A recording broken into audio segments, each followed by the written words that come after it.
especializo en temas de reciclaje y economía circular, que es lo que vamos a ver hoy. Un poco acerca de reciclables y otro poco acerca de compost. A ver.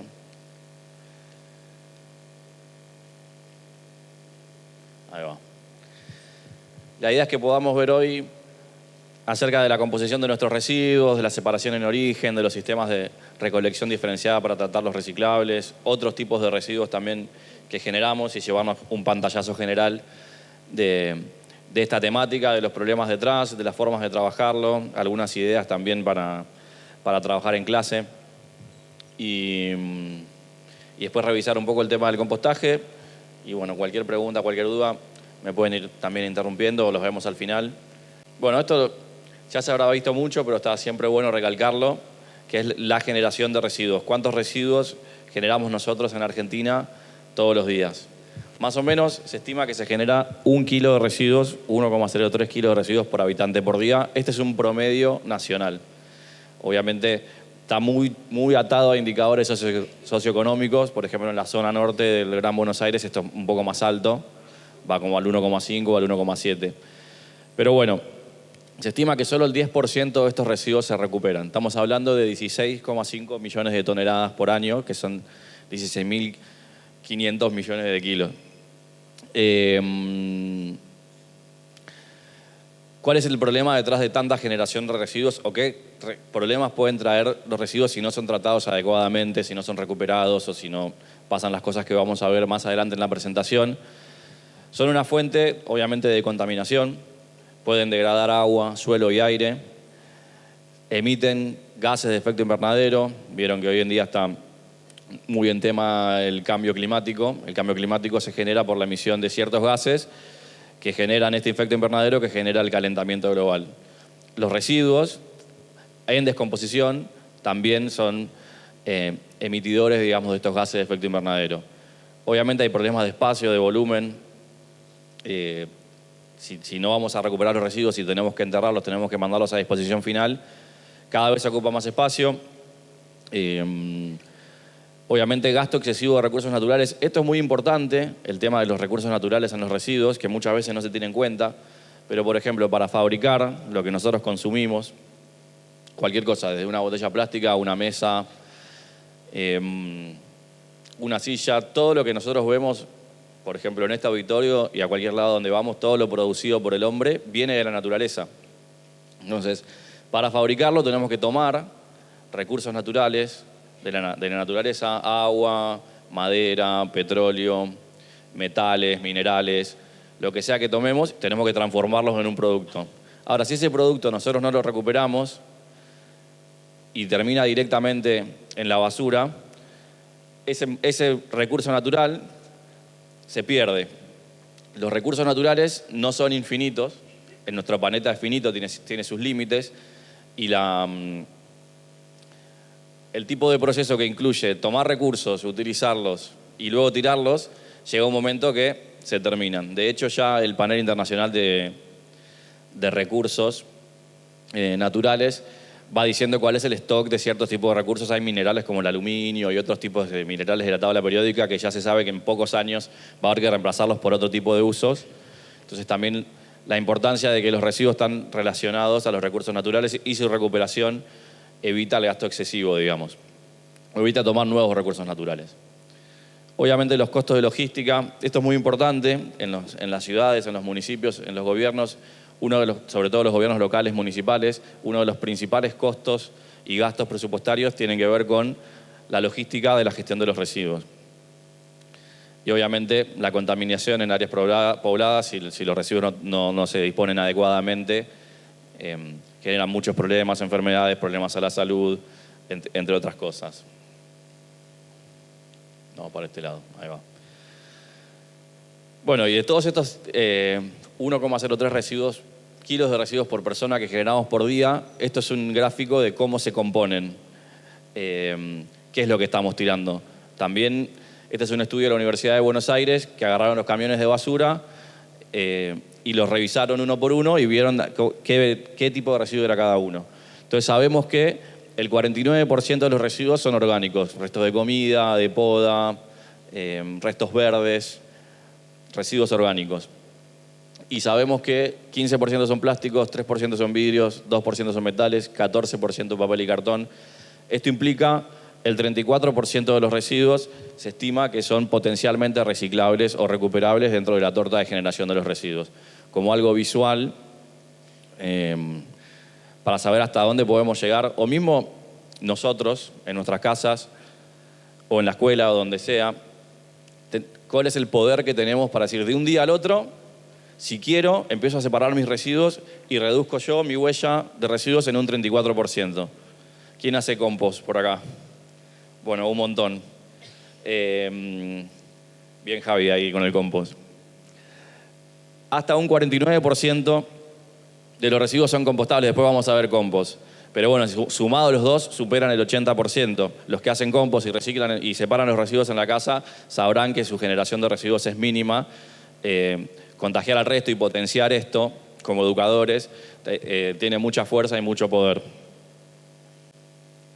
Bueno, esto también se habrá visto, pero muchos de esos residuos que generamos tienen el problema de que, más allá de que tomamos los recursos naturales, no los recuperamos, pasaron por todos los procesos y siguieron igual a disposición final y se tiraron, toman mucho tiempo en degradarse. Al planeta le toma muchos años asimilar esos residuos para degradarlos y que finalmente desaparezcan. Siguen ocupando lugar, siguen generando un pasivo ambiental.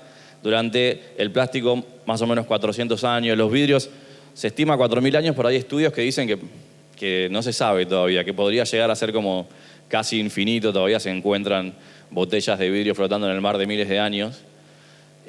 Cosas como las zapatillas, 200 años. Esto está bueno también para trabajarlo, entendiendo que capaz una botella de plástico, un envase, por ejemplo un jugo de Tetra Pak, que a nosotros lo usamos una sola vez, que nos dura 5 o 10 minutos, o es algo que lo compramos para utilizarlo una sola vez, lo que le toma al planeta asimilarlo en años para poder degradarlo. Va a quedar ahí como un residuo, sobreviviéndonos a nosotros y a un montón de generaciones. Se estima que el primer plástico que se creó, que fue en el siglo XIX, todavía sigue ahí dando vueltas tirado.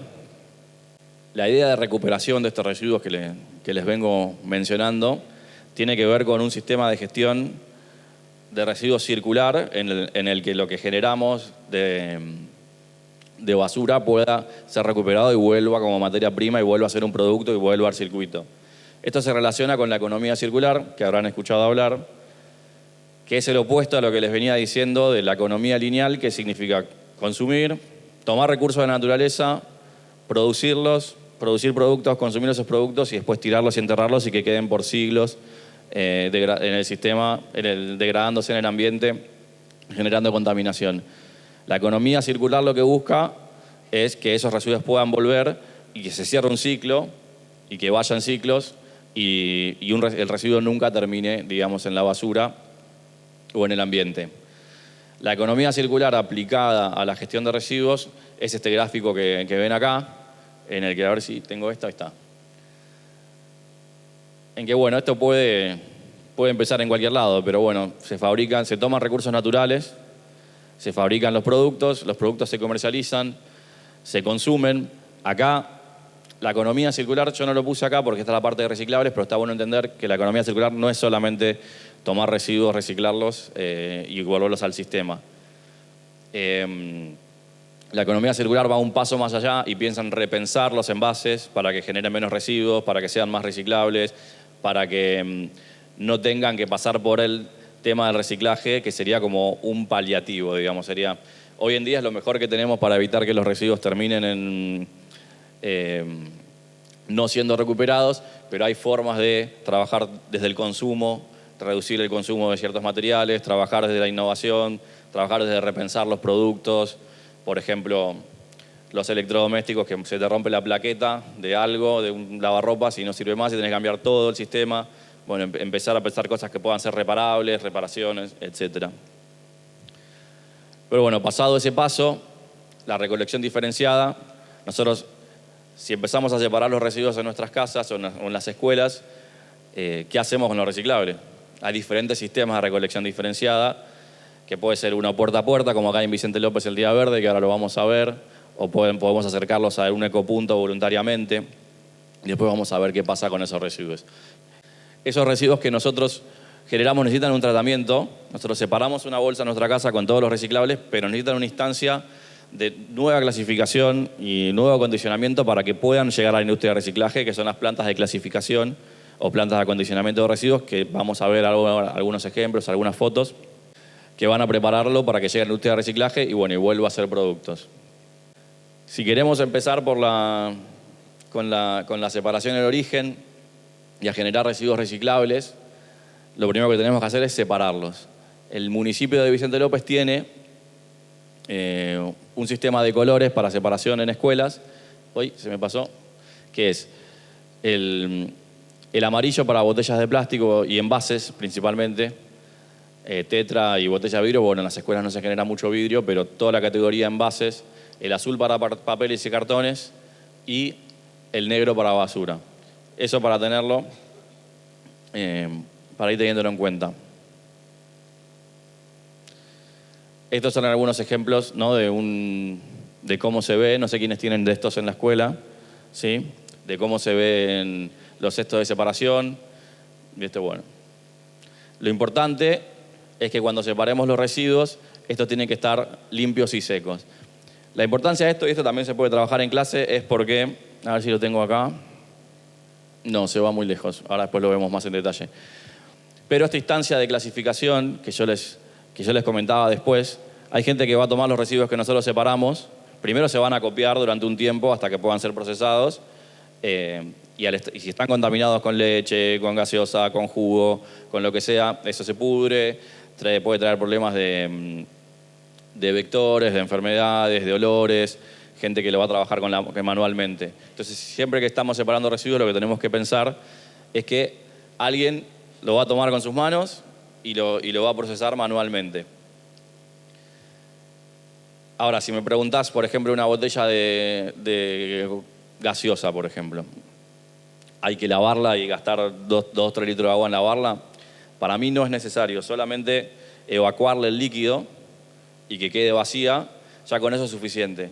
Ahora, un Tetra Pak de un jugo, manzana o leche, y sí, hay que enjuagarlo un poco para sacarle los restos de comida, los restos de alimento que hayan quedado. Entiendo que esta presentación la van a tener, no es necesario aprenderse todo esto de memoria, pero está buena esta diapositiva para tenerla en cuenta de cuáles son los residuos que se pueden recuperar en la fracción de reciclables, digamos, que podemos separar para que sean reciclados nosotros. Tenemos botellas y bidones, esa categoría siempre va. Botellas pueden ser de bebidas, de aceite, obviamente hay que sacar el aceite, de productos de limpieza, de productos de higiene personal, el telgopor, film o bolsas plásticas, envases de cosmética, como les decía, envoltorios, tapitas. Lo que no vamos a recuperar de los plásticos son, por ejemplo, pañales y apósitos, la goma eva, cinta adhesiva, por ejemplo, la cinta scotch, CDs, colillas, envoltorios de numeración 7. ¿Vieron que los plásticos están enumerados del 1 al 7 según su composición? Bueno, los de numeración 7 no se sabe de qué son, no son una mezcla de plásticos, por lo cual es muy difícil recuperarlos. Entonces no van a ir esos plásticos que son difíciles de recuperar en la separación de los colores que tenemos para las bolsas de reciclables. Pueden tener otro circuito en las ecobotellas, que ahora lo vamos a ver, pero son 2 circuitos distintos. Después tenemos dentro de papeles y cartones, obviamente tenemos todo: cartones, diarios, revistas, folletos, papel de oficina, cuadernos. No importa si el cuaderno tiene tinta, si estuvo escrito, pintado, se recicla igual. Libros, obviamente no el papel higiénico o papeles y cartones sucios o que estén contaminados con basura o con algo orgánico. Siempre vamos a hablar de papeles y cartones limpios, igual que los envases de bebida de Tetra Pak. El vidrio en Argentina, hoy solo se recuperan vidrios curvos, digamos, envases, botellas y frascos. No así los vidrios de ventana, de lentes, espejos, entre otras cosas. ¿Alguna pregunta por allá? ¿No? ¿No también? Y metales, en sí todos los metales son reciclables, lo que vamos a generar más son latas de hierro o de aluminio y no vamos a poder reciclar los que tengan restos de, por ejemplo, si tenemos una lata de pintura, lata de barniz, o si tenemos una lata que tiene restos de aceite o de comida, tenemos que lavar para que pueda ser recuperada. Sobre esto, ¿alguna pregunta? Igual después esto lo van a tener. Bueno, ¿y qué son las ecobotellas? Yo les comentaba que hay ciertos plásticos que son estos de numeración 7 y otros plásticos como envoltorios de golosinas, palitos de chupetín, que por su tipo de composición, porque algunos son diferentes mezclas de plásticos, por ejemplo, los envases Doypack, por ejemplo, los de jabón para lavar la ropa, esos que vienen en bolsas, esos envases tienen hasta 7 tipos de plástico en el mismo envase. Por su volumen y por su poco peso, y por su dificultad de reciclarlo, porque están compuestos por muchos materiales, no tienen una opción de valorización, no se pueden vender. Entonces, no tienen un valor de mercado. Entonces, las plantas de clasificación que viven de tomar los residuos que nosotros generamos y venderlos para subsistir, como no tienen una salida de venta, no los recuperan o no los pueden recuperar. Entonces, algunas organizaciones no gubernamentales inventaron este proyecto de ecobotellas, que lo que hacen es poner todos estos tipos de plástico que son de difícil reciclaje, que no van a ir con los reciclables comunes, porque si los mandamos por ahí van a terminar a la basura, tienen un circuito aparte, que hacen que lleguen a una industria que produce un producto que es rústico, que es la madera plástica, que ninguna tabla va a ser igual a la otra, como la madera, que tienen vetas, que no pueden generar un producto fino, como los otros tipos de plásticos que vamos a separar. Y se le buscó esta solución que hoy día en nuestro país es la única forma de que se reciclen esos tipos de plásticos. Ahora tenemos una diapo con algunos ejemplos. ¿Por qué los ponemos en la botella? Porque un camión entero lleno de estos residuos sueltos, capaz pesa 500 kilos, y si los compactamos en botellas, aumenta su peso como en 10 o 15 veces. Entonces no estamos transportando aire y estamos transportando algo que sea significativo y que tenga sentido. Entonces es como una forma de compactar los residuos para que sea sensato trasladarlos de un lugar al otro, si no, no tendría sentido económico para quien los recibe, digamos.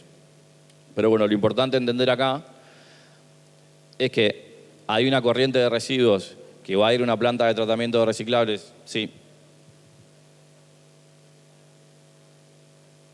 Sí hay. Ahora,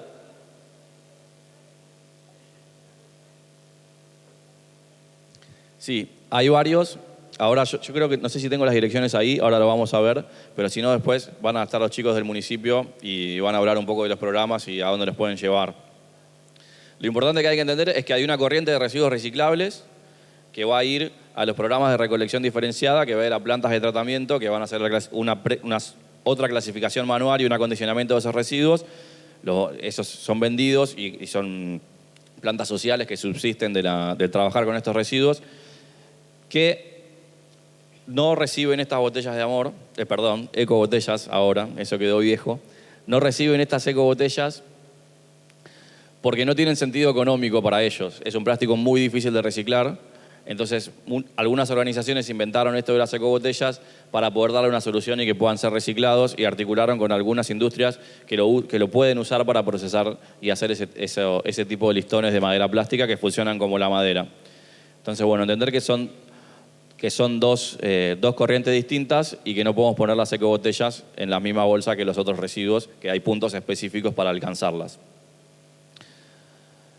Bueno, acá hay algunos ejemplos, ¿no? Envoltorios y etiquetas de galletitas, de snacks, de golosinas, paquetes de fideos, de arroz, envase de producto de limpieza, como decía, sachets de leche, sorbetes, vajilla plástica, contenedores de comida, también los cepillos de dientes, los blisters de medicamentos, que esos también son difíciles de reciclar, todo tipo de bolsas plásticas, bolsitas, bolsas de supermercado.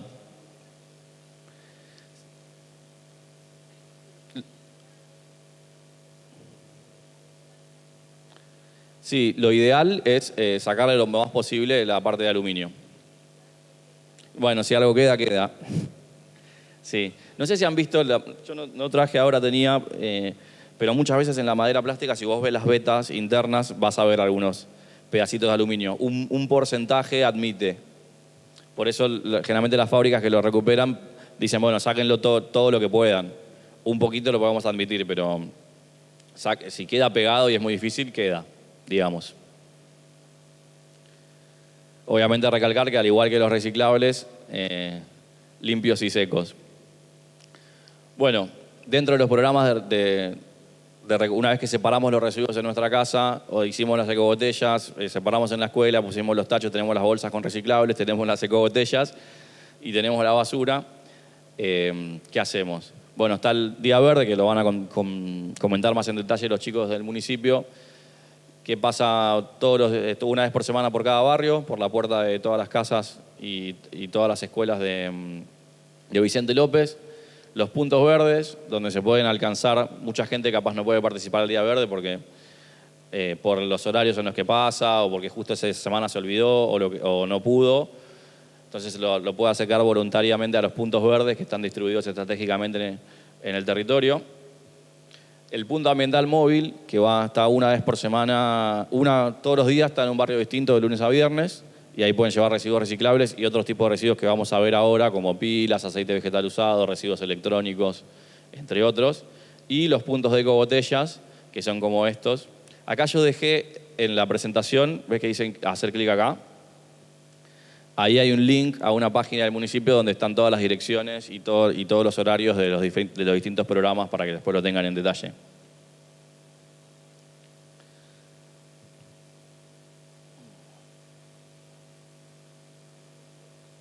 Esto es lo que les comentaba, de a dónde van a ir a parar los residuos reciclables que nosotros separamos en lo que no son las ecobotellas, en las bolsas de reciclables. Esto, como les decía, requiere una clasificación manual.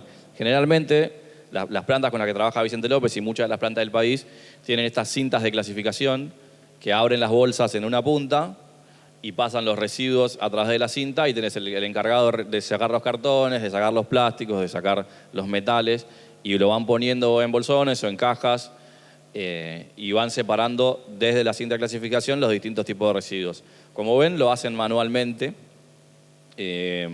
por lo que hablaba del tema de la limpieza, de que no tenga alimentos que se puedan podrir, que no tenga elementos con los que se puedan cortar y ese tipo de cosas. Entonces nosotros lo clasificamos de esta manera, entra en la cinta y ellos lo clasifican manualmente. ¿Qué pasa después? Una vez que separaron los diferentes tipos de materiales, incluso si nosotros mandamos una bolsa llena de plásticos, no pueden poner los plásticos todos juntos porque los plásticos los tienen que separar por tipo. Incluso una botella de gaseosa de plástico, la botella es de un material, la etiqueta es de otro material y la tapita es de otro material. Entonces eso tienen que separarlo también. Igual que las botellas de amor, para que tenga sentido vender el material y mandarlo a la industria que lo va a terminar reciclando, lo tienen que compactar. Entonces con prensas compactadoras hacen ese tipo de fardos, no sé si los han visto, y lo acopian hasta tener el volumen suficiente como para venderlo.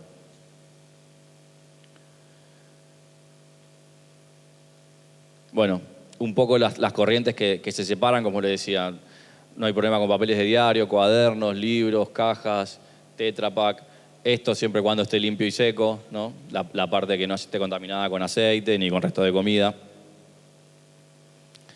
Los diferentes tipos de plásticos que les comentaba, del 1 al 7. Los 7 son los de difícil reciclaje, pero son muy fáciles de reciclar el PET, el polietileno de alta densidad, que son bolsas, cajones, el PVC, que hoy en día se usa mucho en caños y en perfilería de ventanas, polietileno de baja densidad, que son los sachets de leche, los envoltorios de papel higiénico, por ejemplo, o los termocontraíbles de las gaseosas o de las latas.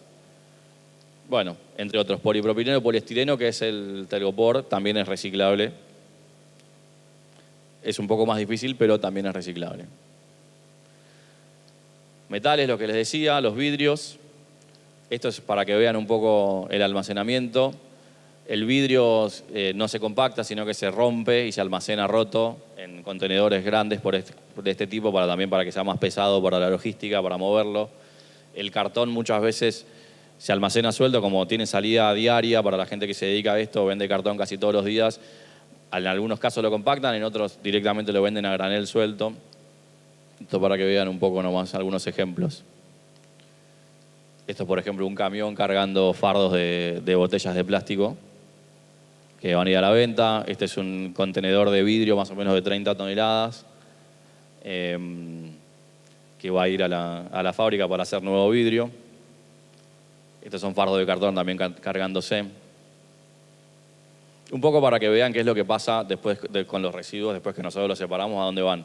Está bueno también, si vamos a trabajar esto en clase, mostrar también a los estudiantes qué es lo que pasa. Porque uno piensa que saca la basura y no sabe más qué pasó.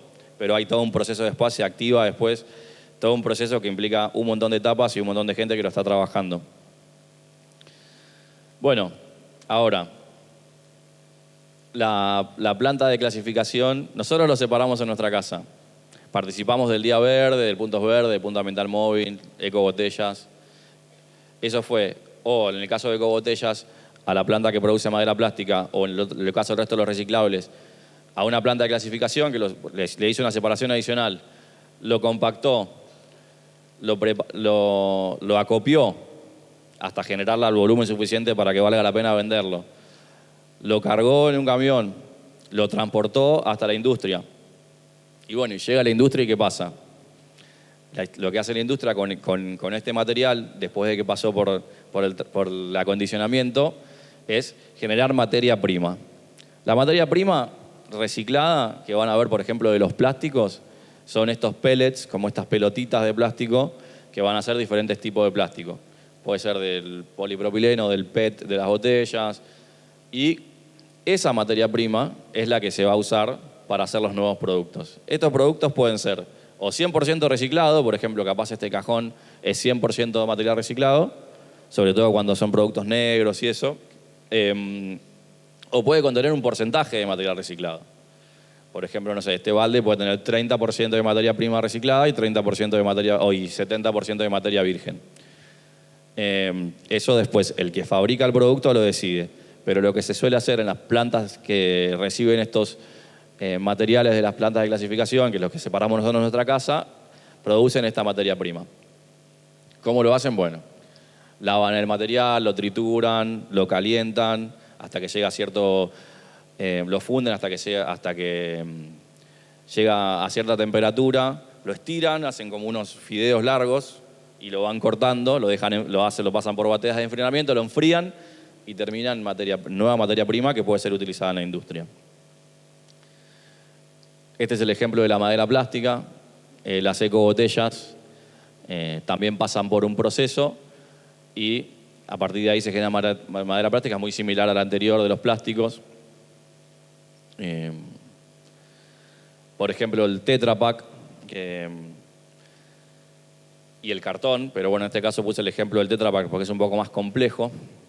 Se reciclan en algo que se llaman hidropulpers, que es básicamente un gran lavarropas, que tiene este tornillo que va desmembrando las fibras de, por ejemplo, el Tetra Pak, lo va rompiendo, y el Tetra Pak tiene 3 capas, por eso se llama Tetra. Tiene cartón, polietileno, que es plástico, y aluminio.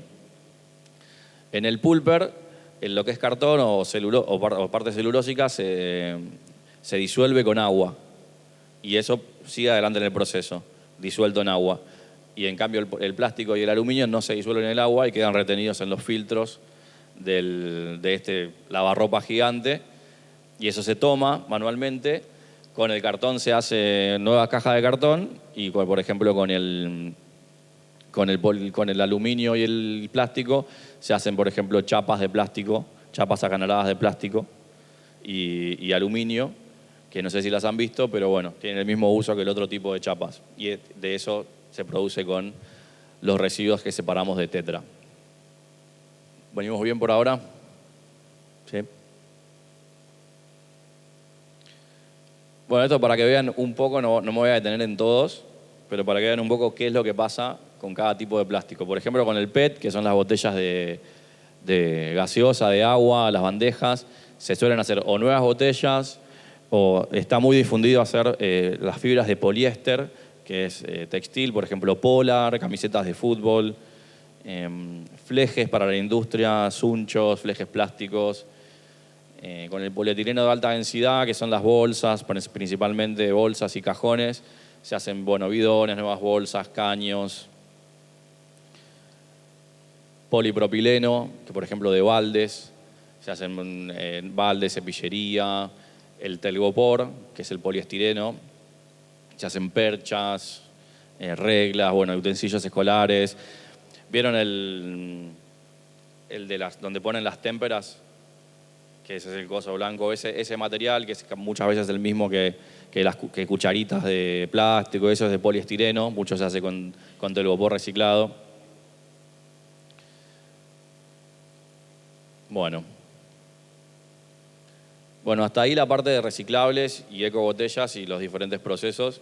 No sé si tienen alguna pregunta. ¿Sí? Sí. Puede ir al día verde, puede ir a los ecopuntos. Hay un problema con el telgopor, que es en un 98% aire y en un 2% plástico. Entonces, como no tiene mucho peso, transportarlo a largas distancias a veces no conviene y algunas plantas de clasificación no lo recuperan porque no les conviene económicamente, pero acá las plantas que trabajan con Vicente López sí lo recuperan. Y bueno, se está trabajando sobre todo los que tienen el telgopor en diferentes formas, los que quieren comprarlo en diferentes formas de incentivar a las plantas que lo empiecen a separar más. Por eso es un material difícil, pero sí es completamente reciclable. Sí.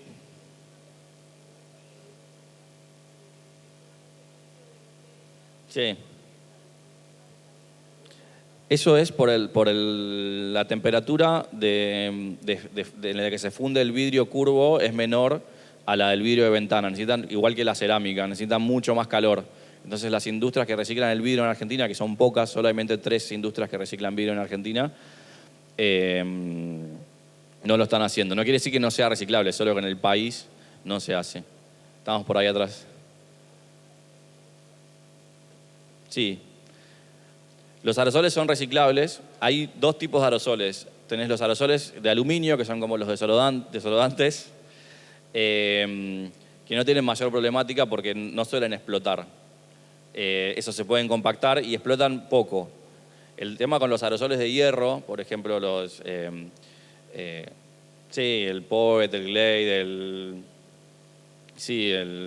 Raid, esos aerosoles de hierro, sí, si vos los pones a compactar en una prensa, sí explotan. Entonces esos no los prensan. Los separan en la planta de clasificación en bolsones, sin prensar para evitar el riesgo de explosión. Y los compran así y la persona que los funde lo hace en un ambiente controlado que pueden explotar y no pasa nada. ¿De los otros tipos de residuos? No, podés poner todo junto. No hay problema. El problema no va a explotar salvo que lo que te digo, una gran fuerza lo compacte y libere el gas que tiene adentro, que lo que queda siempre es muy poquito.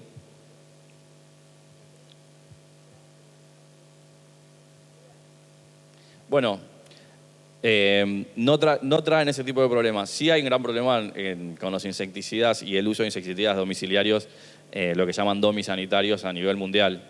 Pero bueno, no trae problemas en las plantas de clasificación, digamos. Lo que te decía de los domisanitarios, esto es porque se está encontrando mucho en los ríos, en los mares, en las aguas, muchas trazas y restos de este tipo de cosas, de repelentes, insecticidas y otro tipo de cosas que contaminan. ¿Sí?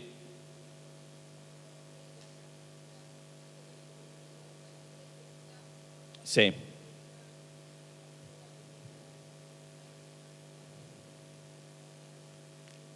Sí. Sí, algunos están haciendo los resortes de plástico ahora, pero sí. No, lo tenés que tirar así.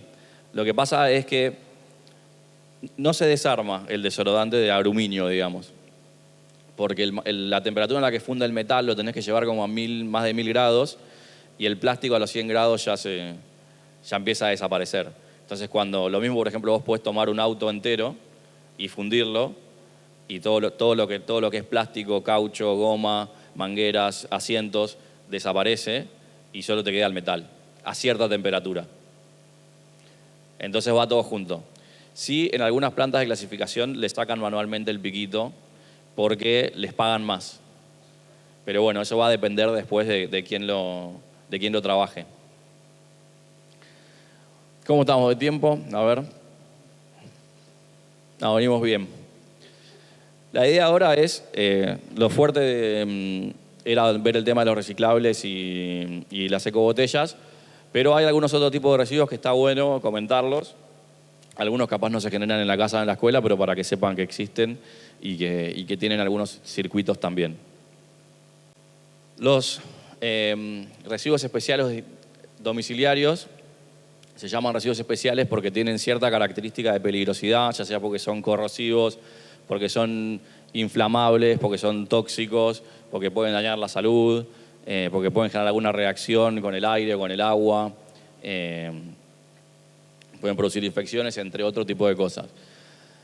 Estos son el aceite vegetal usado, que no hay que tirarlo por la pileta, digamos, porque el aceite en conjunto con el agua forma como unas bolas que se hacen como ladrillos y obstruye los sistemas de desagües cloacales, hay que hacerles mantenimiento, y además las plantas de depuración de agua difícilmente muchas veces pueden recuperarlo todo, y si termina en el río, digamos, puede contaminar mucha cantidad de agua porque forman ciertas películas que impiden que pase el sol hacia abajo, entonces no es posible la vida debajo de donde se forman estas capas. Entonces, el aceite vegetal usado. Las pilas, lo mismo. Las lámparas y focos de luz y los residuos de aparatos eléctricos y electrónicos, estos tienen metales pesados como mercurio, cadmio y otros tipos de metales que son muy tóxicos, y por eso tienen que tener una recolección aparte. No pueden ir con la basura común, obviamente no pueden ir con los reciclables, tienen un tipo de disposición aparte, que hay puntos, que ahora los vamos a ver, donde ustedes los pueden alcanzar voluntariamente, o si quieren hacer algún programa de recolección que sea en la escuela, en la casa, en el barrio, lo que sea, hay que alcanzarlos voluntariamente hasta ciertos puntos. Por ejemplo, esto lo van a tener igual, pero para que vean cómo son los puntos de recolección de aceite vegetal usado. El aceite vegetal usado, lo importante es que esté embotellado. Para embotellarlo tiene que estar frío y colarlo para sacarle las impurezas y los restos de comida. Se usa para hacer biodiesel, que es un combustible industrial. Ahí estamos. Los residuos de aparatos eléctricos y electrónicos son notebooks, teléfonos, televisores, equipos de audio, instrumentos, dispositivos tipo mouse, monitores, teclados, impresoras, parlantes y todo lo que es pequeños electrodomésticos. Los grandes electrodomésticos no pueden llevarse a estos puntos. Tienen otra corriente que también la vamos a ver. De acá lo que se intenta hacer es recuperar todo lo que se pueda recuperar, los plásticos, los metales, las plaquetas de los aparatos eléctricos y electrónicos tienen minerales que tienen buen valor en el mercado. Algunos pueden tener oro y otros tipos bronce, cobre. Se recupera todo lo que se puede, y lo que no se puede recuperar, bueno, va a una disposición final segura por la característica de peligrosidad que tiene, que no es la misma disposición que vamos a ver ahora, que es donde va la basura que generamos en casa común, que es un relleno sanitario. Estos van a rellenos de seguridad que tienen mayores capas, que ahora lo vamos a ver en detalle y les hago una comparación. Pero son lugares distintos.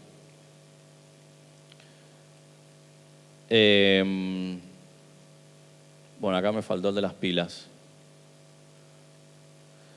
Pero bueno, también hay puntos donde pueden llevar las pilas y los focos de luz, que generalmente coinciden con los puntos de recolección de aceite. ¿Ves este rojo de acá es de las pilas? Que también requieren una disposición final segura. Y aparte por sus características que les comentaba recién de residuos especiales. Entre otros tipos de residuos también tenemos lo que decía, los grandes electrodomésticos, restos de poda y jardinería, restos de obras. El municipio tiene un sistema de recolección de montículos, que cada barrio tiene su día asignado, en el que se pueden llevar estos tipos de residuos. Muchos de estos son reutilizables. Por ejemplo, los restos de poda y jardinería se pueden usar como rellenos. Muchas veces van a ver en plazas que hay pedacitos de poda chipeada, triturada. Se puede usar para compostar, para huertas. Tiene un montón de usos. Capaz no tiene mucho valor de mercado, pero sí es muy reutilizable. Los neumáticos fuera de uso, que siempre son un problema. Obviamente nosotros en su casa uno no genera neumáticos, es más para las gomerías, pero para que entiendan o vean también, se generan más o menos 14 millones de neumáticos por año en Argentina. Tienen opciones de recuperación. Entiendo que el punto ambiental móvil de Vicente López también los recibe, si alguno llega a tener neumáticos en la casa. Los residuos de obra, estos muchas veces no se tienen en cuenta, no se habla de esto, y estos residuos representan hasta el 40% de la generación de residuos mundial y toman hasta el 40% de las materias primas del ambiente que se usan en materialidad en todo el planeta. También, si son tratados adecuadamente, también pueden ser recuperados y se puede usar para hacer nuevo hormigón, rellenos, entre otras cosas, pero bueno, tienen que ser recuperados. Esto es un poco un pantallazo para que vean que existen otros tipos de residuos también, aparte de los que veníamos hablando. Bueno, una vez que llegamos adelante, hicimos la separación, pasó por la industria, se recuperó lo que se podía. Todo lo que no se puede recuperar va a ir a parar, en el caso de nosotros que trabajamos, que vivimos en esta zona del país, a un relleno sanitario, que es donde termina todo lo que no se separó o lo que no pudo ser recuperado, que es el lugar de disposición segura, digamos, de los residuos que van a estar ahí por siglos, degradándose. ¿Por qué es importante que existan rellenos sanitarios y no basurales, digamos? Porque los rellenos sanitarios tienen ciertas medidas de seguridad, como por ejemplo tienen una impermeabilización, primero con ciertas arcillas impermeables y después con plástico y otros materiales, para que los lixiviados, los residuos, los líquidos que generan los residuos no contaminen la napa freática y no contaminen el agua que después nosotros tomamos. Además, tienen muchas veces sistemas de captación de gases, el agua que emiten, que generan los residuos, se trata para que pueda ser vertida. Y bueno, están ahí acopiados de forma segura. Obviamente es la última opción que tenemos que considerar para un residuo, porque todo lo que hablamos de los recursos naturales, la descomposición de los siglos que toman los residuos, entre otras cosas.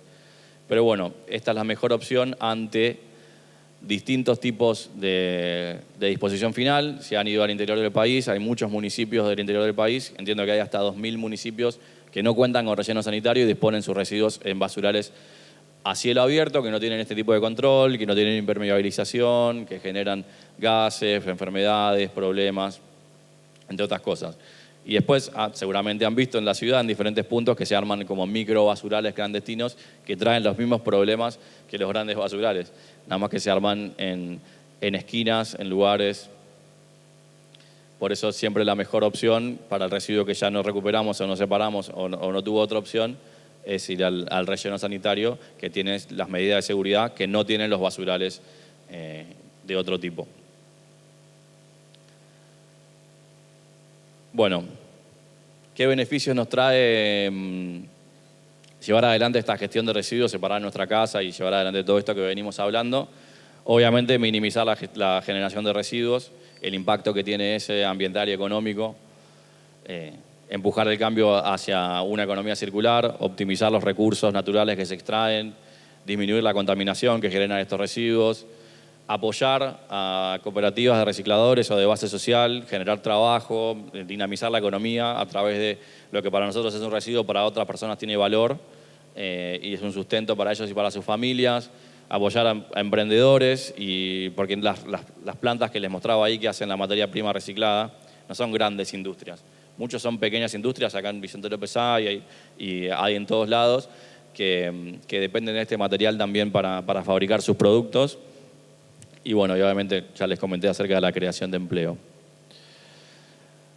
Yo acá puse, no voy a detener en estos, pero puse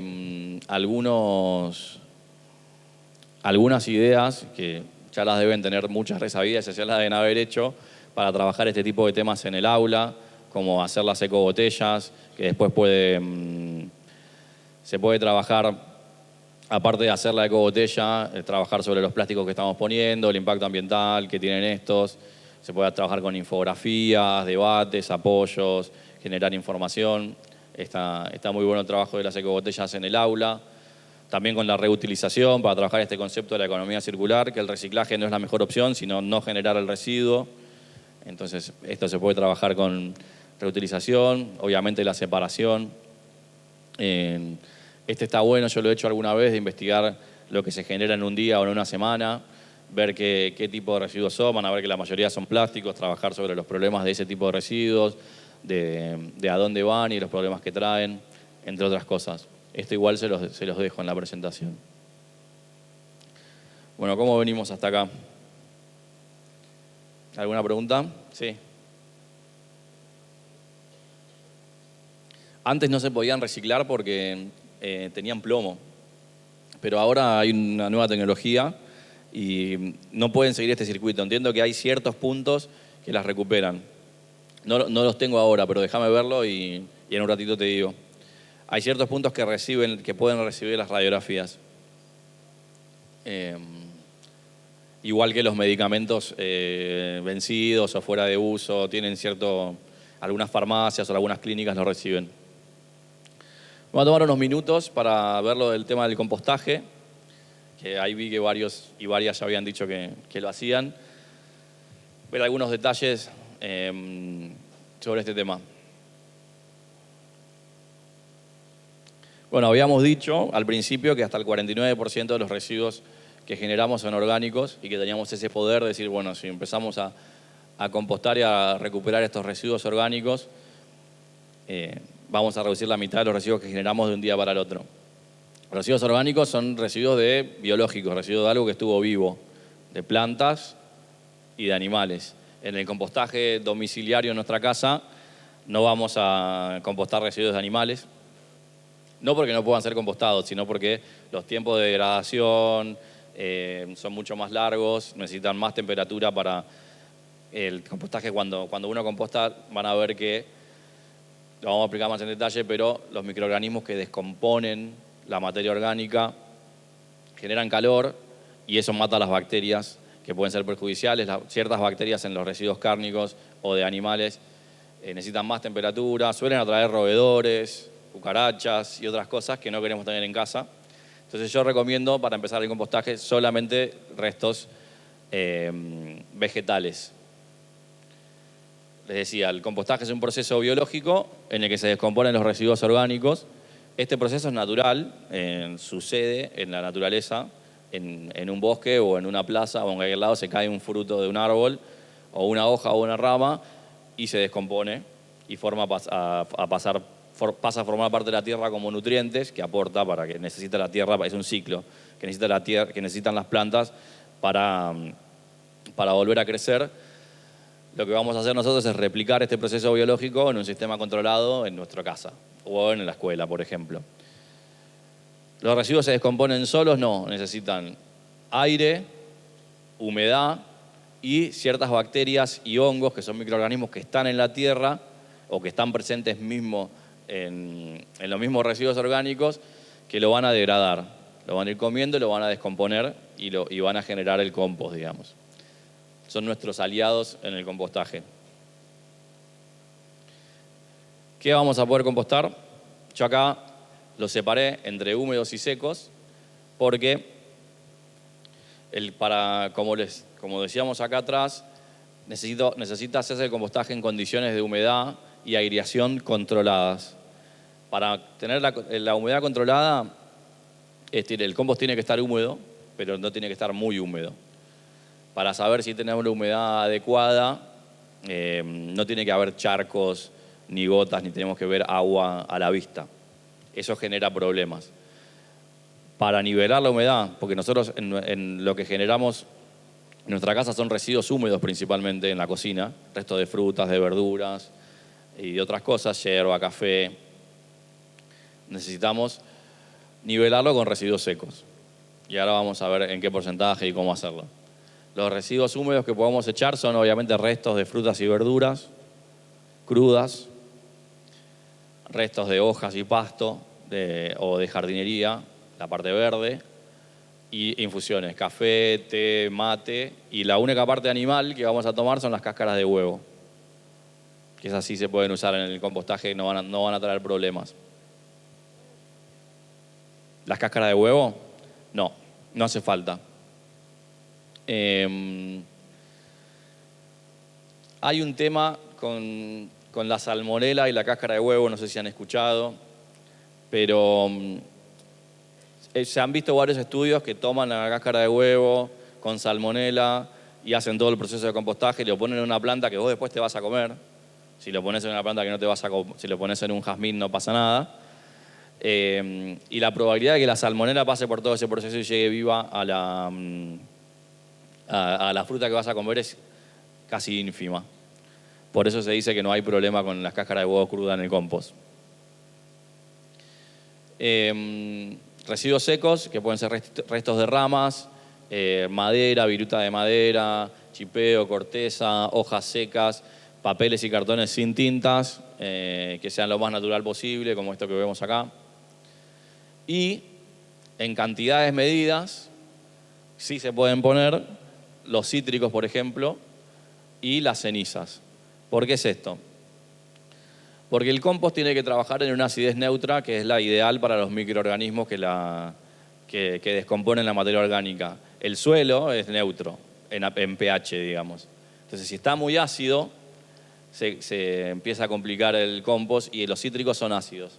Entonces, si tenemos mucha cantidad de ácidos, el compost se va a ir para el lado ácido y eso va a dar diferentes problemas entre olores, no se va a descomponer, hongos y otros tipos de problemas. Las cenizas es todo lo contrario, son muy básicas.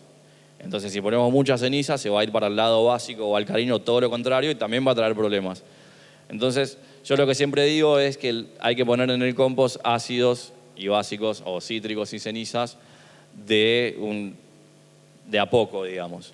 No una cantidad muy grande que nos pueda llegar a modificar todo el pH del compost. Si echamos un poco, no pasa nada. Las cenizas tienen otro problema, que cuando se mezclan con agua se compactan y generan como un ladrillo parecido al cemento. Entonces eso también puede complicar. Entonces en cantidades controladas y medidas no va a haber problema con los cítricos y las cenizas, digamos. Eso para tener en cuenta. Sí. Sí. No, las cenizas de cigarrillo no. Las colillas, sí.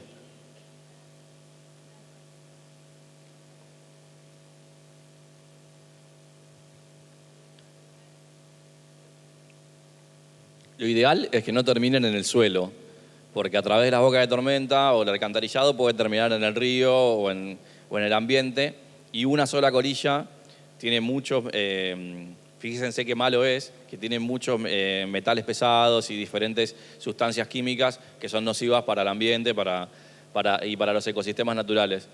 Lo ideal hoy es apagarlo y tirarlo en un cesto de basura y que termine en el relleno sanitario que vimos, que tiene esas medidas de seguridad. No hay opciones de recuperación de las colillas. Pero mucha gente usa los colilleros, algunos fumadores que no quieren tirarlas y las guardan, y cuando llegan a su casa las tiran a la basura, los tiran en un tacho, que saben que de esa manera no van a terminar en el ambiente, digamos.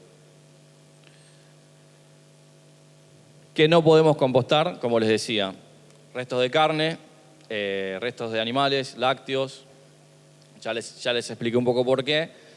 No quiere decir que no sean compostables. En procesos de compostaje industrial o a gran escala no va a haber problema, pero en nuestro domicilio sí trae problemas.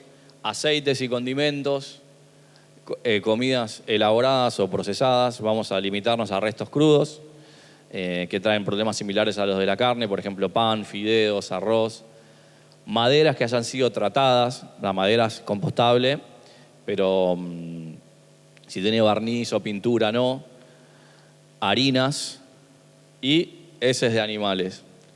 No, también son compostables, pero no vamos a querer tenerlas en nuestra casa porque lo mismo, atraen cierto tipo, pueden tener bacterias o elementos patógenos, pueden atraer cierto tipo de insectos y de cosas que no queremos tener. ¿Cómo vamos a hacer? Lo primero es, si tenemos una compostera, que ahora vamos a ver algunas opciones, para hacer el compost paso a paso y estos 3 puntos es muy fácil hacerlo. Vamos a poner la misma cantidad de material húmedo que de seco. Estos que tenemos acá. Así nos vamos a asegurar que la humedad del compost es la adecuada, la que necesitamos. ¿Qué pasa? Nosotros en casa generamos húmedos, casi no generamos secos. Entonces los secos nos vamos a tener que preocupar por recolectarlos. Tener una caja, una bolsa, algo al lado de la compostera, en algún lugar de la casa, cortamos el pasto, si tenemos jardín lo dejamos secar, agarramos hojas o ramitas de la calle, de lo de algún amigo. Si queremos tener un compost sano, que no tenga olores, que no tenga bichos, que la humedad sea adecuada, que se haga en el tiempo que se tiene que hacer, vamos a tener que nivelar este sistema de la humedad. Y eso lo hacemos incluyendo la misma cantidad de materiales húmedos que de materiales secos. Eso también nos va a ayudar a que haya aire en el compost. El compost es un proceso que se hace en presencia de aire. Necesitamos que haya aire. Si nosotros ponemos solo húmedos, eso se apelmaza y no entra aire. Si hay mucha agua, el agua, en los poros que haya en el compost, en el suelo, suele haber cavidades, el agua desplaza el aire y no hay más aire y eso genera que vaya olor. Siempre que tengamos un compost con olor a podrido, con olor fuerte, con olor como a pis, por ejemplo, eso quiere decir que le falta aire y que le sobra humedad. ¿Cómo lo vamos a trabajar? Poniendo la misma cantidad de cada cosa. Podemos usar, por ejemplo, si tenemos un tupper o lo que sea, donde ponemos los residuos orgánicos para después llevar a la compostera, por ejemplo, acá hay una compostera. Podemos usar ese mismo dispositivo, elemento, para echar los residuos húmedos y usarlo como unidad de medida, como medida para tomar los secos. Eso es lo más importante del compost. Después, ayuda mucho echar los residuos en capas alternadas. Echamos una capa de húmedos y la tapamos con una tapa de secos. Después, otra capa de húmedos y otra capa de secos. Y lo vamos haciendo así tipo sándwich. Cada 3 días aproximadamente mezclamos todo. Eso lo vamos a mezclar y le va a aportar oxígeno también a la mezcla. Y después de vuelta seguimos, húmedos, secos, húmedos, secos. Importante que la capa de secos siempre esté arriba para evitar también que accedan al compost fácilmente insectos, bichos, que si se genera algún olor, ese olor salga para afuera. Tiene la misma función que la tapa. Ahora vamos a ver que las composteras si tenemos algún sistema de compostaje, lo ideal siempre es que tenga una tapa y que la tapa esté cerrada. Ves que estas tienen tapa, esta es giratoria, esta tiene una tapa acá y se gira. Esta lo que facilita es que no tenés que mezclar manualmente. El mezclado es automático. No sé si tienen alguna de estas en alguna de las escuelas que está por acá presente. Facilita un poco el trabajo. Tapa cerrada para evitar el acceso de agua. ¿Qué va a hacer? Entra agua, se nos pudre porque tiene exceso de humedad, no se puede entrar más el aire y nos genera ese problema. Entonces, que tenga tapa para impedir el acceso de agua y de insectos. Revisar la humedad. La humedad, entendemos que el nivel de humedad es el óptimo si no tiene olor, si no está encharcado. Mucha gente lo que hace es tomar un poco de compost con la mano, no hace falta, pero si alguno lo quiere hacer y apretarlo, y deberían caer 1 o 2 gotas como máximo. Si caen más gotas o si cae agua, tiene exceso de humedad. Nos va a pasar siempre, porque como les dije, generamos más húmedos que secos. Tiene solución, dejamos de echar húmedo y le echamos secos hasta que se solucione el problema, hasta que no haya más olor, hasta que veamos que la humedad es la óptima. ¿El compost tiene mal olor? No debería tenerlo solo si le falta aire o tiene humedad excesiva. ¿Cómo lo solucionamos? Como les decía, agregando secos, mezclando el compost, dejando de echar húmedos hasta que esto se estabilice. ¿Cómo sabemos que si nuestro compost está listo? Hay 4 pautas para saber si está listo y lo podemos usar en las plantas. La primera es que, como se ve acá, no se puede identificar el origen de los materiales. No podemos ver cáscara de manzana, de banana. En el caso de la cáscara de huevo puede ser que cuando el compost esté listo, porque la cáscara de huevo toma mucho más, o alguna rama que sea medio ancha o grande, no haya llegado a descomponerse. Con esa excepción, que no se puedan identificar los materiales. Que se encuentra a temperatura ambiente. Si lo tocamos, tiene que tener a temperatura ambiente. Si está muy caliente, quiere decir que todavía le falta. Porque los procesos de descomposición, como les decía, estos organismos, microorganismos, hongos y bacterias van descomponiendo la materia orgánica. No me quiero poner muy técnico, pero lo que hacen es romper las moléculas de la fruta, de la verdura. Y esas moléculas están unidas, los que dan la materia de biología o ciencias naturales, están unidas por ciertos enlaces que tienen mucha energía para mantenerlas unidas. Cuando se rompe, esa energía se libera. Se libera en forma de calor, entonces el proceso del compostaje tiene temperatura. Si está caliente, le falta. Entonces tiene que estar a temperatura ambiente. No tiene que tener olor, ni a húmedo, ni a podrido, ni nada. Si tiene ese olor, le falta. Hay que echarle secos, revolver y dejarlo que se le vaya el olor. Porque ese olor puede estar asociado a ciertos compuestos como amoníaco, el que decía el olor a pis, y otras cosas que no queremos echar en las plantas porque le puede hacer mal. Entonces no tenemos que echar compost con olor en la planta. Obviamente un color oscuro y un aspecto homogéneo, como les decía. Tiene que ver más o menos así. Acá tiene una foto más o menos del proceso.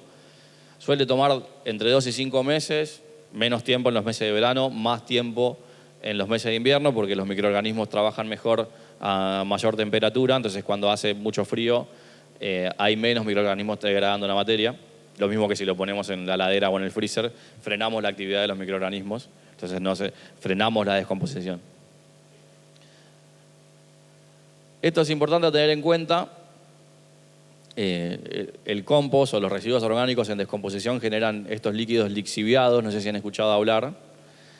Básicamente, todo lo vivo está compuesto en una buena parte por agua. De hecho, nosotros los seres humanos somos un 70% agua, así también las frutas y verduras y todo lo que los residuos orgánicos generamos. Creo que un tomate tiene hasta 90% agua. Toda esta agua, a medida que se van degradando los residuos orgánicos, se va a ir liberando, generando estos líquidos lixiviados que los podemos recolectar si tenemos la forma de hacerlo. Por ejemplo, en estas composteras que vemos acá, tienen un contenedor ciego que no tiene agujeros para recolectar esos líquidos. Esta que vemos acá, entiendo que esa parte de abajo también es para recolectar esos líquidos. Si queremos los podemos recolectar, si no queremos no hace falta, pero si los queremos usar, pueden ser usados para fertilizar las plantas. Es un nutriente muy potente. No lo podemos echar puro porque es tan potente que las puede quemar. Hay que diluirlo en 10 partes de agua más o menos. Lo podemos almacenar en una botella, lo podemos almacenar el tiempo que queramos, digamos, pero bueno, después de cierta cantidad de tiempo empieza a perder poder de fertilización, digamos. La idea es usarlo no más de 2-3 meses. Algunos lo guardan en la heladera para que no se siga descomponiendo, digamos. Pero bueno, no hay que confundírselo con una coca porque... Sí. Ahora, esto lo puse acá porque no hace falta tener composteras como estas para compostar. De hecho, yo cuando empecé a compostar en mi casa, ahora tengo una de estas, pero... Cuando empecé a compostar con mi casa, lo hacía en el jardín en un pozo y lo tapaba con una madera.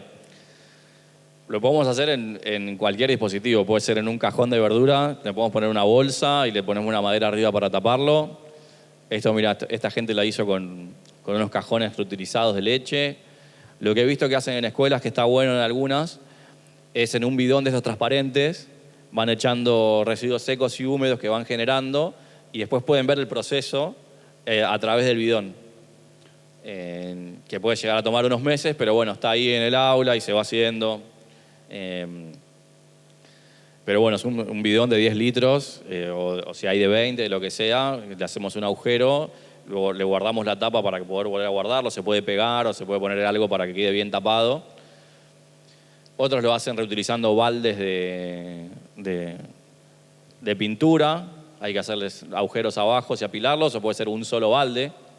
le hacemos unos agujeros abajo, le ponemos la tapa, mezclamos y lo hacemos ahí directamente. Si queremos agregar más baldes, bueno, se puede hacer. Y después hay las composteras más que podemos ir a comprar. Pero bueno, que el tema presupuestario no nos puede detener si queremos hacer compost. Eso es a lo que iba.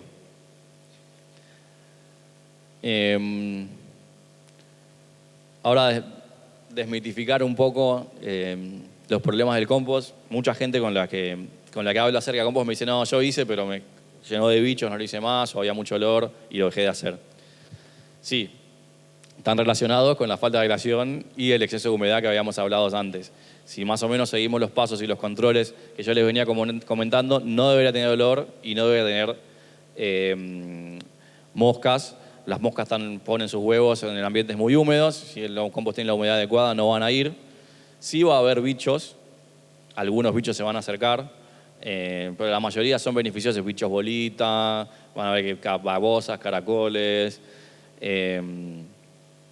Hay unas larvas blancas de una mosca soldado, que no es una mosca como la mosca doméstica que come basura, sino que es una mosca de flores. Entonces como que no nos va a generar problema en nuestra casa de moscas. Muy difícil de erradicar en verano la mosquita de la fruta. No, es muy difícil. Yo no pude, nunca pude. No. Porque vos pones un resto de manzana y es muy difícil. Sí. Tratar de cerrarlo bien lo más posible, poner una capa de secos arriba, que la tapa esté bien cerrada para evitar el acceso y mezclar bien, mantener los niveles de humedad y así las podés reducir, pero erradicarlas es muy, muy complicado. No sé, Steffi, si vos lo has visto.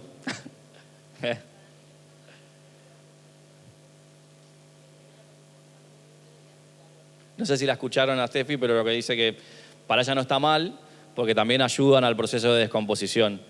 Se alimentan de la materia orgánica y la van descomponiendo. Lo mismo que las lombrices. Mucha gente piensa que son necesarias. No son necesarias en el compost, como le decías, el compost es llevado a cabo por diferentes microorganismos, como hongos y bacterias.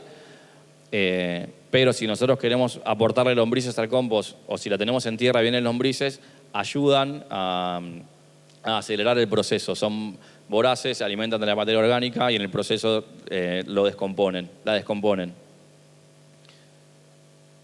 Sí.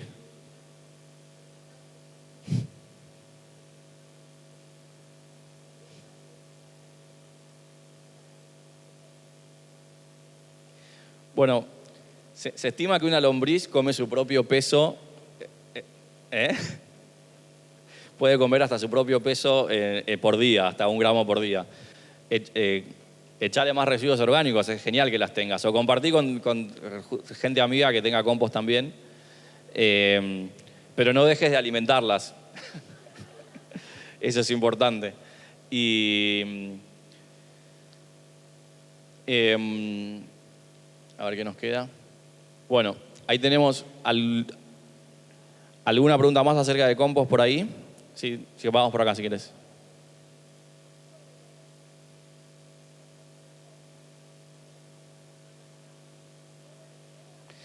La idea, la tierra lo que tiene es que es mineral, digamos, no es orgánica. Entonces, no le va a hacer mal al compost si le echas un poco de tierra, lo que te va a sacar espacio para residuos orgánicos. Está bien ponerle un poco de tierra al principio o aportarla en un momento porque la tierra suele tener muchos microorganismos de estos que necesitamos, hongos y bacterias, están en la tierra. Entonces, como que le aportamos un ejército de microorganismos para ayudar al compost, pero no se recomienda ponerle mucha tierra al compost porque no tiene sentido porque no es un residuo orgánico, digamos.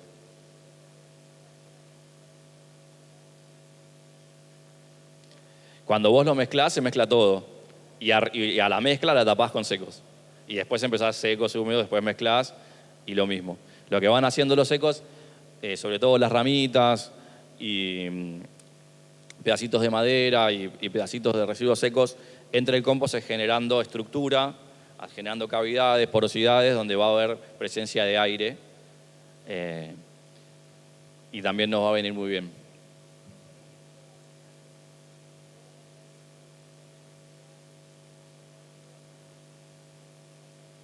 Sí.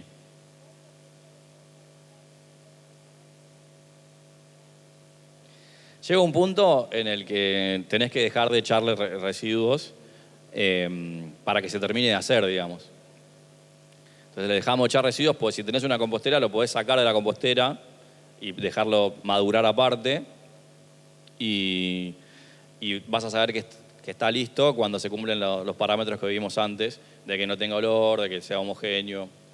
Todo eso puede tomar algunos meses igual.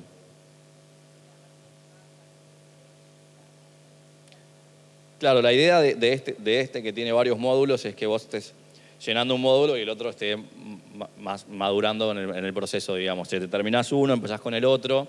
Nunca tenés que olvidarte del segundo, no es que quedó ahí abandonado. Tenés que ir de vez en cuando, no con la misma frecuencia que el de arriba, pero el de abajo ir viéndolo también, el tema de la humedad, de la aireación, de los olores, de los problemas. ¿Sí, por allá?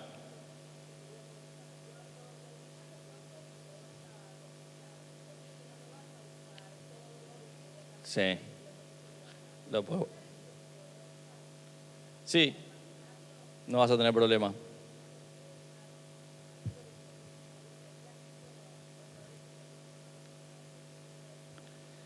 Si ya está listo, lo puedes poner en una bolsa de plástico y dejarlo hasta que lo uses, no hay problema. Sí, en ese tipo de bolsa podés usarla para madurar, por ejemplo. Sí, lo podés cerrar. Sí, sí. Si no está listo, vas a ver que la bolsa de plástico va a empezar a condensarse y, y te vas a tener que ir viendo. Va a tomar más tiempo en terminar de estar, digamos, porque le va a faltar aire, va a tener exceso de humedad y otras cosas. Pero bueno, las ecobolsas esas están buenas como maduración. Si las tenés que poner en un lugar que no les pegue el agua, pero puede terminar de madurar ahí. ¿Alguien más era por acá, no? Allá, perdón.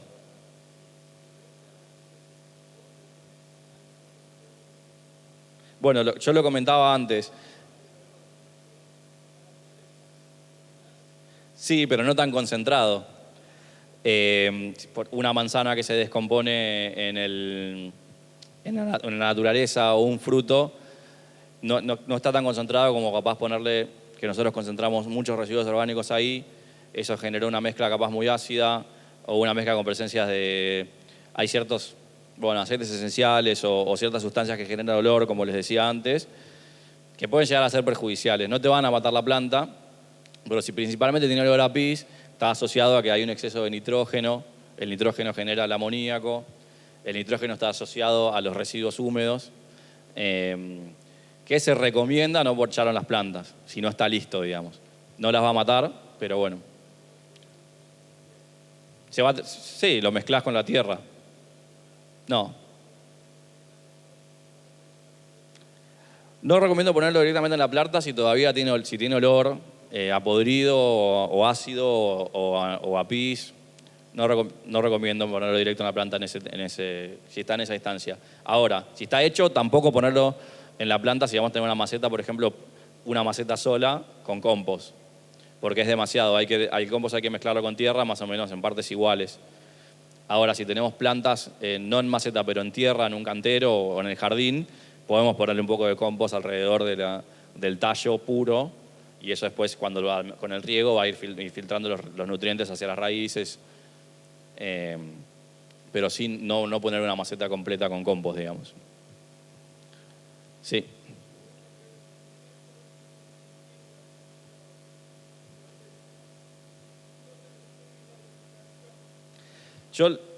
Para mí, no le tiene que pegar el sol directo todo el día, porque puede enlentecer el proceso, sobresecarlo. Si tenemos lombrices en el compost, el calor del sol las va a matar.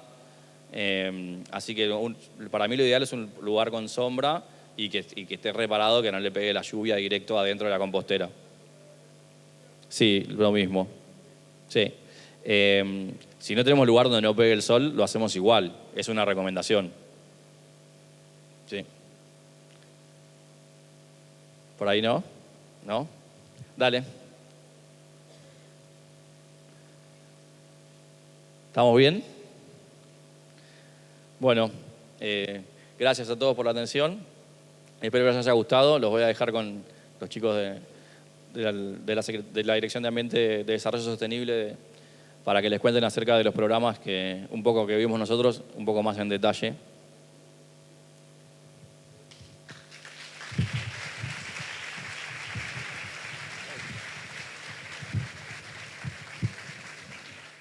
Buenos días, ¿cómo están? Bueno, me pone contenta verlas, algunas que están por acá ya más conocidas, otras seguramente nos iremos conociendo. Mi nombre es Lorena Bacher, soy la directora general de Educación Municipal y trabajamos en conjunto con el equipo, con Marianela, con Ivana y el equipo para brindar estas capacitaciones, estos talleres. Hoy es el último día y nos parecía súper importante hacer en estos talleres y en estos espacios de formación, estos espacios potentes donde revalorizamos todo lo que venimos haciendo en el municipio, todo lo que venimos haciendo con los vecinos, y es súper importante poder trabajarlo esto desde las escuelas y desde los lugares en donde estamos. Así que bueno, les dejo acá unas palabras con Ivana, que les va a seguir presentando parte de las propuestas. Muchas gracias. Gracias a vos, Lore. Bueno, ¿cómo están? Última jornada de esta serie de jornadas de capacitación. Se me fue, vení, Lore. Quiero arrancar agradeciéndole a los equipos de Educación Municipal y de Educación Complementaria, Dai, Mari, Lore, todos los equipos que estuvieron trabajando, al equipo de Sustentabilidad, de Ambiente y de Escuelas Sustentables por la jornada de hoy particularmente. Pero bueno, que sepan que todas estas jornadas llevan un gran trabajo previo. Arrancamos en octubre con Lore a pensar y a repensar lo que ya veníamos haciendo y a poner cabeza en no hacer lo mismo que todos los años.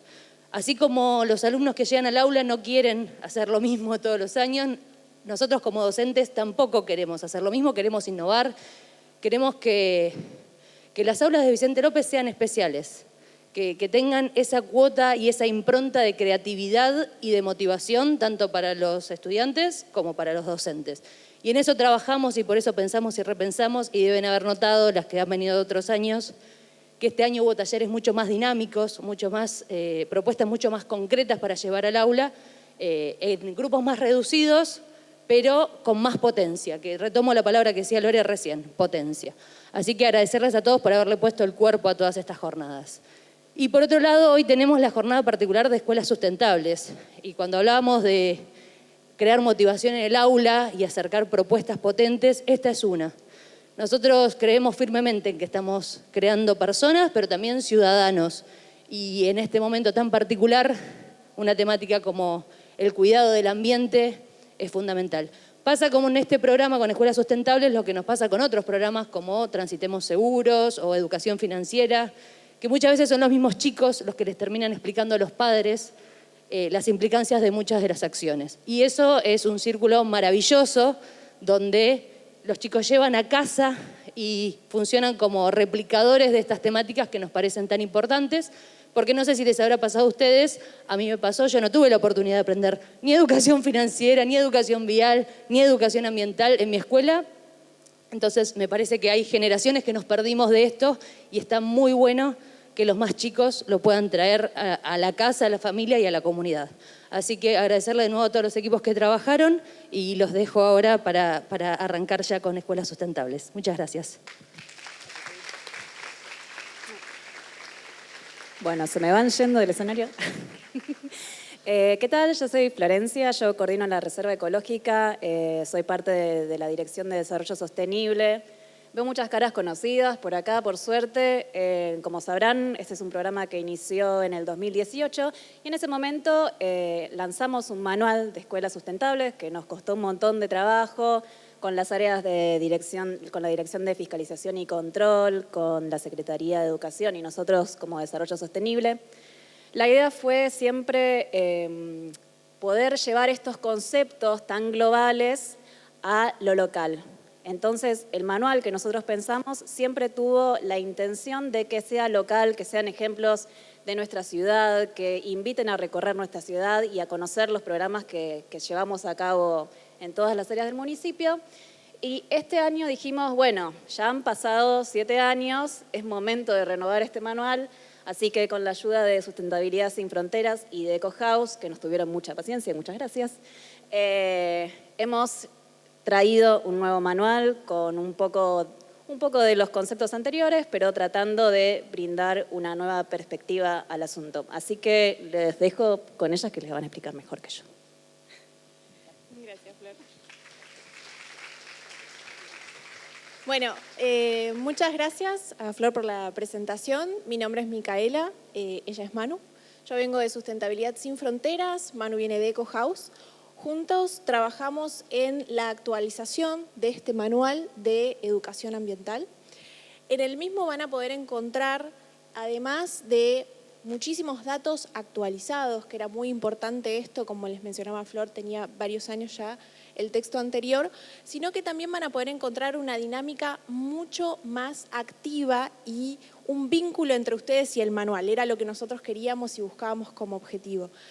En el manual, que ahora ustedes, entiendo, tienen un QR que les dieron en el ingreso para poder acceder. El manual está en formato digital para que sea de fácil acceso para todos, incluso tanto para los docentes como para los alumnos, para que ustedes puedan compartir esa información. También van a encontrar vínculos específicos dentro del manual donde van a poder ir a links a actividades, van a poder relacionar esas actividades con programas específicos que se hacen en el municipio para que también ustedes puedan encontrar esa relación entre lo que se está haciendo localmente en la comunidad, lo que los chicos están viviendo y lo que ustedes están transitando en las aulas. La idea es poder encontrar ese vínculo entre todas las acciones y que ustedes tengan las herramientas necesarias para poder trabajar cada una de las temáticas. Algunas de las temáticas se exploraron de forma más amplia este año. Van a tener un capítulo de cambio climático, van a tener un capítulo sobre todo de salud para poder vincular todos estos cambios y consecuencias que nosotros estamos transitando con la salud. Van a poder tener nuevos textos también y datos y estadísticas sobre biodiversidad, sobre gestión de residuos, huerta, compostaje, alimentación y también, por supuesto, vamos a ver una parte de energía, eficiencia energética y movilidad sostenible para poder abarcar la mayor cantidad de temas en este manual de educación ambiental para que ustedes puedan abordar todas estas temáticas con el alumnado. Brevemente, para que ustedes nos conozcan un poquito más, le paso a Manu el micrófono para que les cuente las acciones que también llevamos desde EcoHouse. Bueno, buenos días a todos y todas. Es un placer para nosotras estar hoy acá compartiendo esta jornada con ustedes. Como mencionaba Mica, yo formo parte de EcoHouse Global, soy coordinadora dentro del área de educación y bueno, queríamos comentarles que desde EcoHouse venimos trabajando hace más de 8, 9 años ya con escuelas de todo el país, promoviendo la educación para la sostenibilidad en las instituciones educativas.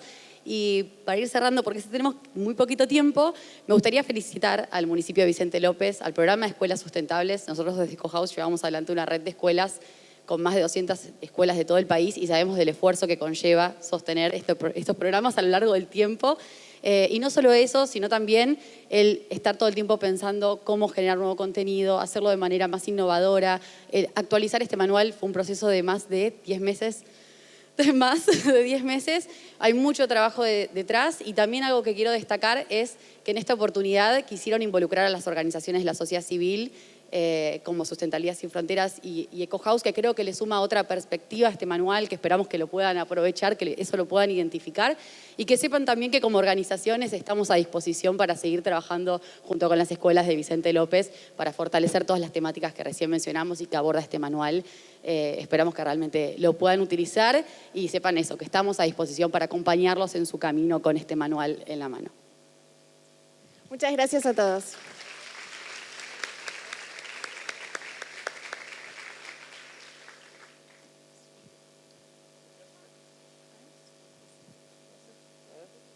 Hola. Bueno, nosotros vamos a hacer una ronda de chistes. No, mentira. Bueno, nosotros somos Steffi. Yo soy Nicolás. Y somos parte de la Dirección de Desarrollo Sostenible. Somos los encargados de GIRSU, de las iniciativas de GIRSU, que es la gestión integral de residuos sólidos urbanos. Así que les vamos a contar un poco de qué se tratan las iniciativas que tiene el partido de Vicente López. Y si alguien tiene alguna duda, lo podemos charlar. Bueno, empiezo yo con Día Verde. Día Verde, me imagino que lo conocen. Acá, a ver, levante la mano quienes viven en Vicente López. Ah, bien, un montón. Buenísimo. Y de esos, ¿quién usa Día Verde? Ok. ¿Quién nunca escuchó nombrar Día Verde? Ah, ok, o sea, lo conocen pero no lo usan. Está. ¿Por qué? Está re bueno. Bueno, Día Verde, para los que no saben bien qué es la recolección diferenciada de los residuos reciclables y es recolección puerta a puerta, ¿sí? Tenemos unos camiones que son distintos a los camiones de basura. ¿Alguien vio, se fijó cómo son los camiones de Día Verde? Bien, se llaman tipo jaula, ¿sí? En vez de ser compactadores como los camiones de basura, estos camiones solamente recolectan y transportan la basura, ¿sí? No la compactan. Los residuos reciclables.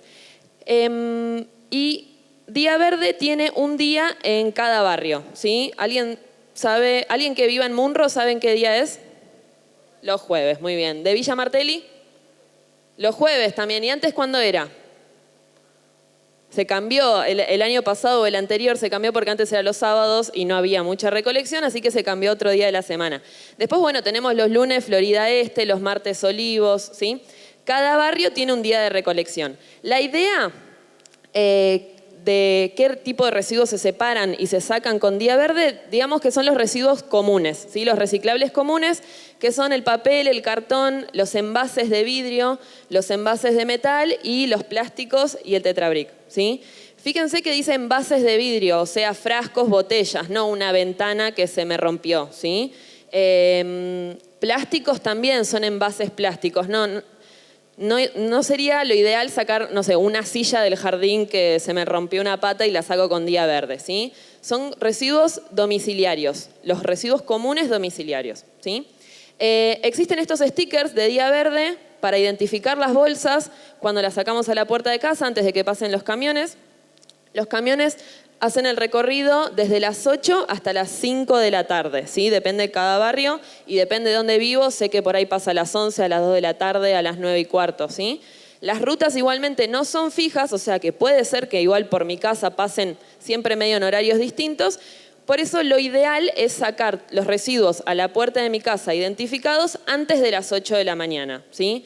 Si no puedo porque me voy más temprano, porque arranco a laburar, lo que sea, lo saco la noche anterior después de que pase el camión de basura, porque si no el camión de basura levanta todo, ¿sí? ¿Qué pasa si no tengo stickers? Puedo hacer un cartel a mano, puedo escribirlo en la bolsa. Si soy un usuario recurrente, probablemente los recolectores de Día Verde ya sepan que esa bolsa o esa caja corresponde a residuos reciclables, pero lo ideal siempre es identificarlo, ¿sí? La bolsa no hace falta que sea verde, puede ser de cualquier color, puede ser, como les digo, una caja. Los días de lluvia, Día Verde funciona, ¿sí? Y también los feriados, excepto creo que tipo Navidad y Año Nuevo, ¿sí? Bueno, después, si alguien tiene alguna pregunta con esto o con las demás iniciativas que vamos a contarles, después hacemos las preguntas, ¿dale? Ay, este también me tocaba a mí. Bueno, este es el punto ambiental móvil, es el PAM. ¿Lo conocen? Bien. ¿Alguien no lo conoce? Levante la mano. Muy bien. Bien, esto nos sirve porque está bueno saber que lo tenemos que difundir más todavía, ¿sí? El punto ambiental móvil es esta camionetita, esta, que está acá, está ahora abajo en el patio, ahora después de que tengamos el recreo, no sé si se dice recreo, pero bueno, después del próximo bloque de energía pueden ir abajo y mirar, la camioneta es eléctrica, ¿sí? Lo que tiene el punto ambiental móvil es que no es que recorre como los camiones de Día Verde, sino que es esta camioneta con todo un despliegue de tachos que está en un lugar fijo cada día en un barrio, ¿sí? Por ejemplo, hoy, que es jueves, en Olivos. Hoy no es jueves igual, hoy es miércoles. Pero si fuese jueves estaría en Olivos. Bueno, cada mes tiene su propio calendario. Esto también lo encuentran en la página, ¿sí? Escanean, o lo pueden pedir. En las bolsitas tienen un imán del PAM. A ver si alguien lo tiene. Bien. Ahí pueden escanear y ver dónde va a tocar esa semana, ¿sí? ¿Qué tiene de bueno el PAM? Que además de llevar los reciclables comunes, podemos acercar residuos especiales domiciliarios, como por ejemplo las pilas. Vieron que nunca sabemos bien qué hacer con las pilas. Bueno, ahí les puse todo. Las cápsulas de café, ¿sí? Si alguien consume cápsulas de café, tampoco nunca sabemos bien qué hacer con eso, los podemos acercar al punto ambiental. Llaves y cerradura, bolsas de alimento para mascota, residuos de aparatos eléctricos y electrónicos, RAES, ¿sí? Por ejemplo, teclado, el celular del año 2000, que ya me quedó viejo, que lo tengo ahí porque no sé bien qué hacer. Bueno, las ecobotellas o botellas de amor también las puedo acercar ahí. ¿Alguien sabe qué es NFU? ¿Alguien lo dijo? Con orgullo, decilo. Neumático fuera de uso también por ahí es un residuo súper raro, pero en caso de yo generarlo o tener uno ahí que antes usaba, no sé, de maceta y ahora lo puedo acercar al PAM, ¿sí? Este es el horario, funciona de lunes a viernes, de 1:30 a 5:30. Este es el horario de verano, después se corre, pero ustedes tengan en cuenta más o menos que este es el rango. Y después la idea es que el PAM pueda visitar las escuelas también, así que en ese caso, si alguna de las escuelas quiere que el PAM vaya algunas horas, así les pueden explicar a los chicos, mostrar, aprovechar para hacer, no sé, una campaña de llevar los residuos estos especiales de las familias, lo pueden hacer, les escriben a las chicas de Escuelas Sustentables. Bueno, y ahora les voy a comentar un poquito sobre los puntos verdes. Como ya sabrán, a veces generamos mucha cantidad de residuos en nuestra casa y por ahí justo nos olvidamos de sacar la bolsita el día que nos tocaba. Bueno, podemos acercarlos voluntariamente a los puntos verdes, que actualmente en el partido tenemos 15, hay varios distribuidos por la costa y después, bueno, también en los barrios tenemos. Hace poco inauguramos uno en Munro. Si quieren conocer las direcciones, ahí tienen el sticker de Día Verde con un QR, pueden escanearlo y ahí van a acceder a las direcciones de los puntos verdes con sus horarios. También va a estar el calendario del punto ambiental móvil. Y bueno, lo bueno de esto es que, como les digo, podemos llevar todos los residuos reciclables. Y bueno, nada, un poco eso. Después, bueno, también tenemos puntos de ecobotellas. En el municipio tenemos 10, también ubicados uno por barrio. Así que bueno, también ahí en la página van a poder acceder. Lo importante, como les comentaron antes, compactar bien estos residuos plásticos en la botella para aprovechar el volumen y el viaje, si no estamos transportando aire. Lo importante es llenar bien la botella y que todos estos residuos no terminen contaminando el ambiente. ¿Qué más tenemos? Bueno, ahora acá tenemos un poco de proceso de compostaje. Sí.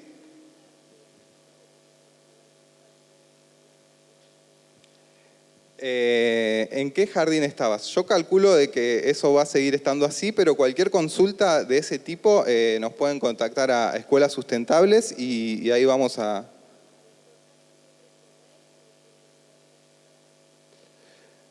No, calculo que por mail, así respondemos tus dudas y bueno, cualquier cosa ahí te pasaremos un contacto de WhatsApp.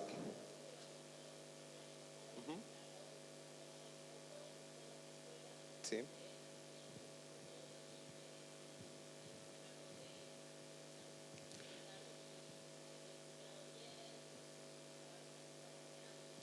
Sí, tengo entendido que eso se va a seguir haciendo. El año pasado fue como una prueba piloto. Es muy posible que ahora se expanda eso. Tenemos, bueno, también que hablar con la empresa que nos hacía esa recolección. Sí. Básicamente es lo mismo.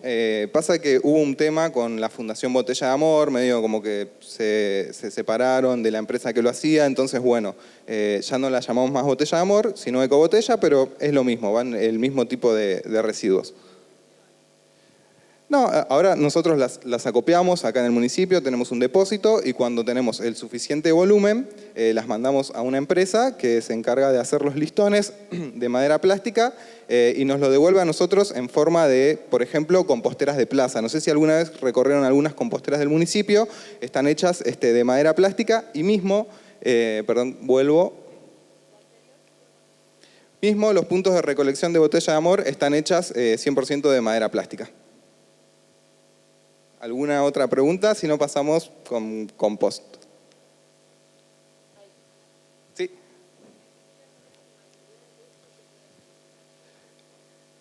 Sí, esas son las bolsas reutilizables, esas las podés mandar con día verde y ese material se vuelve a reciclar.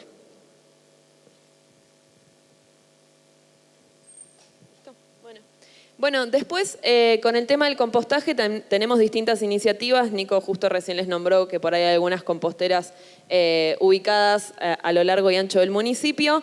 Yo soy la encargada de las charlas, de los talleres. Doy charlas todos los meses. No sé, ¿alguien acá alguna vez participó de algún taller conmigo? Mira. Qué bueno, un montón. Bueno, son talleres sobre compostaje domiciliario, ¿sí?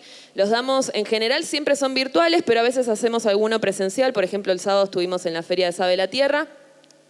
Y después tenemos, bueno, estas son las composteras de plaza que les decía Nico, que están hechas con madera plástica. Estas composteras, solo para que sepan, solo las manejan los placeros, ¿sí? Los encargados de cada plaza. No es que yo puedo llevar mis residuos que genero en mi casa a estas composteras, ¿sí? Son para las hojas, el pasto, las flores, todo lo que se hace de mantenimiento de la plaza se composta y después, en bastante tiempo, organizamos cosechas de este compost. La semana anterior cosechamos una compostera en la Plaza Soldado Argentino en Villa Elina y vinieron un montón de vecinos y se llevaron bolsas de compost, ¿sí? Porque esta compostera tiene 1 metro cúbico, o sea, es enorme y hay 3, así que imagínense todo el material que sale.